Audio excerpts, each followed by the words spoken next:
what did the Buddha actually say about the creator of the world? The short answer is he didn't give a creation story. Why? Because for the Buddha, the real essential question was not how did the world begin, but why are we suffering? How do we end it? How can we live in happiness and peace? That was the ultimate life search. Happiness, peace, and the very meaning of our presence here.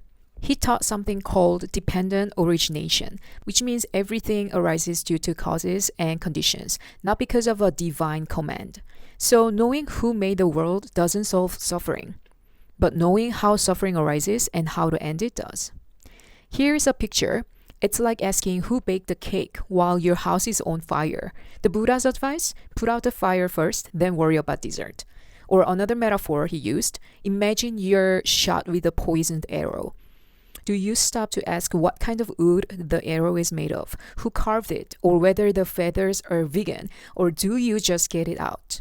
Suppose a man were wounded by an arrow thickly smeared with poison. He would not remove the arrow until he knew whether the man who wounded him was tall, short, or dark or fair. All this would still be unknown to him, and meanwhile he would die. That's why he said, I teach suffering, its origin, its cessation, and the path. Now, what about the beginning of the world? The Buddha says the beginning of this wandering through birth and death is not to be seen. In other words, samsara, this endless cycle of birth, death, and rebirth, has no discoverable first point.